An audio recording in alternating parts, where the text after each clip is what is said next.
Ողջույն սիրելիներս, բարի գալուստ հայկական խոհանոց, քանի որ շուտով մոտենում է Սուրբ Զատիկի տոնը, առաջարկում եմ միասին աճեցնենք խիտ և բարձր խոտածածկույթ։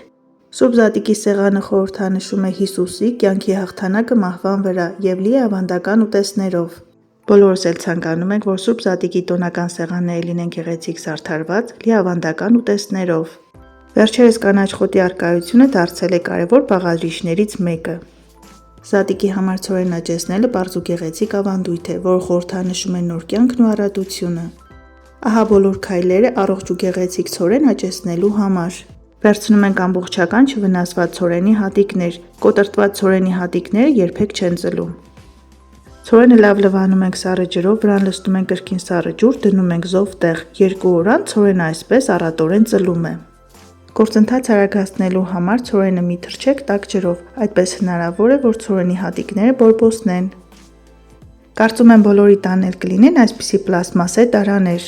Եթե ուշ եք հիշել, որ զատիկի համար պետք է ցորեն աճեցնել, վերցրեք այս տարաներից։ Այս տարաների մեջ 10 օրվա մեջ կարելի է աճեցնել 20 սմ բարձրությամբ խոտածածկույթ։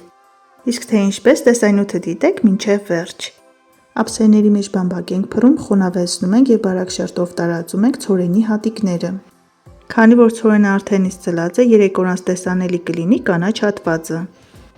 Ամեն օր պետք է քիչ ջուր ցողել, որ խոնավ մնա։ Պետք է պահել տաք, լուսավոր տեղում, բայց ոչ ուղիղ արևի տակ։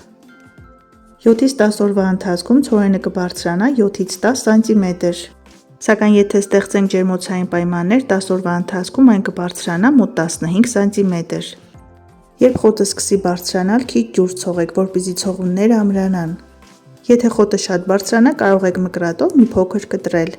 Եթե ուզում եք, որ զատիկի օրը ցորենը արդեն բարձր ու խիտ լինի, ապա 12-ից 15 օր առաջ պետք է ցանել։ Այդպես կստանա գեղեցիկ ու առողջ ցորեն զատիկի սեղանի համար։ Սիրելիներս, եթե ուշ եք սկսել ցորեն աճեցնել, կարող եք պահել տաք միջավայրում, որ արագ աճի, կամ ստեղծել ջերմոցային պայմաններ։ Տեսանյութի վերջում կտեսնեք ջերմոցային պայմաններում և սենյակային ջերմաստիճանում աճեցված ցորենների բարձրությունների տարբերությունը։ Ջուրը շատ կարևոր է, բայց չի կարելի չափից շատ ջրել։ Եթե հատիկները ջրում մնան, կարող են փչանալ կամ բորբոսնել։ Խորհուրդ է տրվում ջուրը ցողել սփրեյով խոնավ պահելու համար։ Արդեն անցել է 3 օր, հիմա տեսնենք սովորական պայմաններում և ջերմոցային պայմաններում աճեցված ցորենների բարձրությունների տարբերությունը։ Շատ կարևոր է նաև լույսի ճիշտ չափաբաժինը։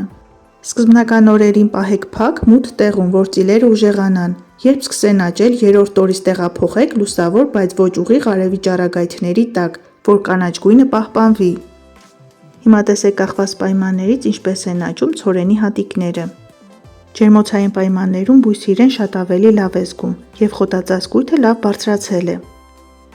2 նման ափսեներով ցորեն աճեցնելու համար ես վերցրել եմ 500 գրամ ամբողջական ցորենի հատիկներ։ Եթե ցորենը շատ բարակ է կամ դեղնում է, հավանաբար պակասում է լույսը կամ շատ է ջրվել։ Այդ դեպքում տեղափոխեք ավելի լուսավոր տեղ և վերահսկեք ջրելու քանակը։ Արդեն անցել է ևս 1 շաբաթ և հիմա տեսնենք արդյունքը։ Ջերմոցային պայմաններում աճեցված խոտը այլևս բարձրանալու տեղ չունի։ Մյուս խոտը ստացվել է բավականին խիտ և ունի գեղեցիկ հագեցած կանաչ գույն։ Սիրելիներս, եթե ուշ եք սկսել աճեցնել, միանշանակ ստեղծեք ջերմոցային պայմաններ, այդպես ցորենը շատ ավելի արագ է բարձրանում։ Ջերմոցային պայմաններում աճեցված խոտը, ինչպես նկատում եք, ունի ավելի բաց կանաչ գույն։ Սիրելիներս, եթե ցորենը շատ է երկար, կարող եք մի փոքր կտրել, որ խնամված տեսք ունենա։ Այս խորհուրդներով ձեր զատիկի ցորենը կլինի խիտ, կանաչ ու գեղեցիկ, խորհրդանշելով ազատություն և վերածնունդ։ Իսկ հիմա միասին չափենք բարձրությունը։ Ջերմոցային պայմաններում աճեցված խոտը 12 օրվա ընթացքում բարձրացել է 18 սմ և մի փոքր ավելի։ Իսկ սենյակային պայմաններում խոտը բարձրացել է 15 սմ։